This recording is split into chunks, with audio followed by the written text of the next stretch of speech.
पूरी दुनिया इस बात से सहमी हुई थी कि कहीं अमेरिका ईरान पर हमला न कर दे, तभी राष्ट्रपति डोनाल्ड ट्रंप के एक अचानक आए फैसले ने सबको चौंका दिया। हमले के लिए पूरी तरह तैयार अमेरिकी सेना को पीछे हटने का आदेश मिला।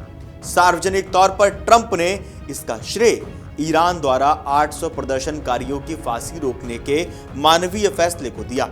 लेकिन रक्षा गलियारों में, राजनीतिक गलियारों में, जियोपॉलिटिक्स में और विशेषज्ञों ने यह स्पष्ट कहा है कि ये दया नहीं, बल्कि एक इसके पीछे की कहानी जो है वो कुछ और ही नजर आ रही है। वो कहानी क्या है, चलिए समझते हैं। रिपोर्ट्स और विशेषज्ञों के मुताबिक ईरान को युद्ध में पूरी तरह से हराना मुश्किल है।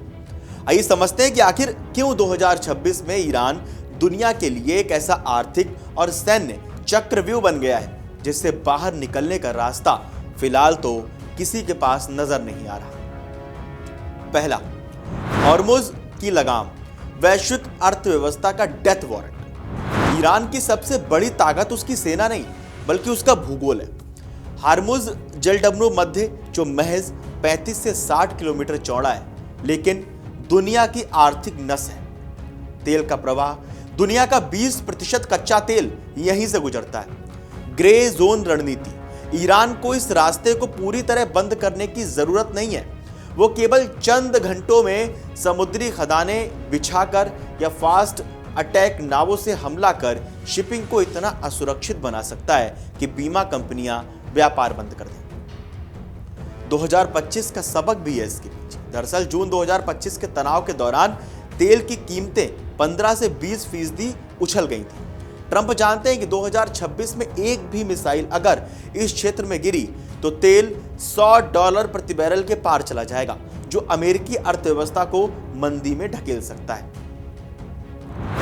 आसमानी ढाल भी है ईरान के पास। ईरान ने पिछले दशकों में खुद को मध्य पूर्व के सबसे बड़े मिसाइल डिपो में बदल लिया है। आज उसके पास 3000 से ज्यादा बैलिस्टिक मिसाइलें हैं। फत्ताह-1 एक हाइपरसोनिक मिसाइल है जिसकी रेंज लगभग 1400 किलोमीटर बताई जाती है। इसकी गति मैक 13 से 15 तक कही जाती है। साथ ही इसमें प्लाज्मा शील्ड जैसी उन्नत विशेषताओं का उल्लेख होता है।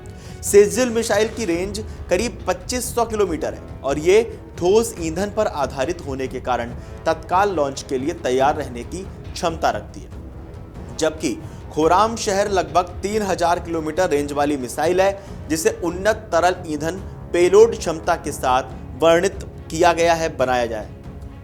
विशेष रूप से फत्ताह मिसाइल ने युद्ध के समीकरण बदल दी। इसकी गति 15,000 किलोमीटर प्रति घंटा और हवा में दिशा बदलने की क्षमता इजराइल के आयरन डोम जैसे आधुनिक रक्षा प्रणालियों को भी चकमा देने में सक्षम है।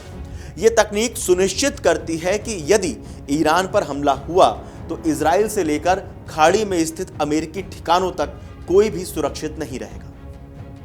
Number 3, operation midnight hammer. Trump की हिचकिचाहट के पीछे जून 2025 का वो 12 दिवसीय युद्ध भी है जिसे ऑपरेशन मिडनाइट हैमर कहा गया। 22 जून 2025 को अमेरिका और इजराइल ने B-2 बॉम्बर से ईरान के परमाणु केंद्रों फोर्डो और नतांज को निशाना बनाया था। इसमें नुकसान की गणित की अगर बात करें तो उस छोटे से युद्ध में ईरान को 24 से 35 अरब डॉलर का आर्थिक फटका लगा, यानी GDP का लगभग 9%। कमांडरों की हत्या, इजरायली खुफिया विभाग की पैठ इतनी गहरी थी कि ईरानी कमांडर अपने ही घरों में मारे गए। लेकिन इतनी भारी चोट के बाद भी ईरान का शासन नहीं गिरा। इससे यह साबित हो गया कि ईरान को सीमित हमलों से नष्ट नहीं किया जा सकता और पूर्ण आक्रमण की कीमत चुकाने की ताकत फिलहाल अभी पश्चिम में नहीं है। प्रॉक्सी नेटवर्क की एक दीवार, ईरान कभी अकेला नहीं लड़ता। हालांकि 2025 में इजराइल ने हिजबुल्लाह को काफी कमजोर किया और सीरिया में असद सरकार का पतन ईरान के लिए बड़ा झटका था, लेकिन प्रतिरोध की धुरी यानी एक्सिस ऑफ रेजिस्टेंस अभी भी सक्रिय, अभी भी एक्टिव है। जैसे यमन के हूथी आज भी लाल सागर में टैंकरों को निशाना बनाने की क्षमता रखते हैं। इराक और सीरिया में शिया मिलिशिया अमेरिकी सैनिकों के लिए सिरदर्द बने हुए हैं। ईरान का परमाणु कार्यक्रम अब थ्रेशहोल्ड पर है। फोर्डो जैसे संयंत्र जमीन से 90 मीटर नीचे हैं, जिन्हें नष्ट करना लगभग असंभव या बहुत मुश्किल माना जा रहा है। विशेषज्ञों का ऐसा कहना है। ट्रंप के पीछे हटने के असली रणनीतिक कारण क्या है, चलिए वो भी समझ लेते हैं। ट्रंप के कदम पीछे खींचने के कुछ मुख्य कारक भी हैं। क्षेत्रीय सहयोगियों का डर। सऊदी अरब, कतर और यूएई ने स्पष्ट कर दिया था कि वे एक और युद्ध की आग में नहीं चलना चाहते। दशकों का दलदल है। 88 मिलियन की आबादी और उबड़ खाबड़ पहाड़ी भूगोल वाले ईरान में घुसना दूसरे अफगानिस्तान को दावत देना होता है। रूस, चीन का साया। भले ही वे सीधे ना लड़ें, लेकिन पर्दे के पीछे से ईरान को मिलने वाली तकनीकी मदद युद्ध को अंतहीन बना सकती है। घरेलू दबाव भी है ट्रंप के ऊपर। अमेरिका में महंगाई पहले से ही एक मुद्दा है। तेल की कीमतों में उछाल ट्रंप के लिए राजनीतिक आत्महत्या हो सकती है और अमेरिका में भी ट्रंप के खिलाफ विरोध हो रहा है। ईरान की रणनीति जीतने की नहीं बल्कि हार को इतना महंगा बनाने की है कि दुश्मन हमला करने का साहस न जुटा पाए। इसे कम जीत कम हार की रणनीति कहा जाता है। ईरान जानता है कि उसकी मुद्रा 90% गिर चुकी है, महंगाई 50% है और वो कमजोर है, लेकिन वो टूटा नहीं। 2026 की शुरुआत में ट्रंप का पीछे हटना इस हकीकत की स्वीकारोक्ति है कि ईरान को हराने की कोई स्पष्ट परिभाषा नहीं है। अगर आप परमाणु केंद्र नष्ट करते हैं तो वो मिसाइलों से हमला करेगा, अगर आप मिसाइलें नष्ट करते हैं तो वो हार्मुज बंद कर देगा। इस शतरंज के खेल में चेकमेट फिलहाल नामुमकिन नजर आता है।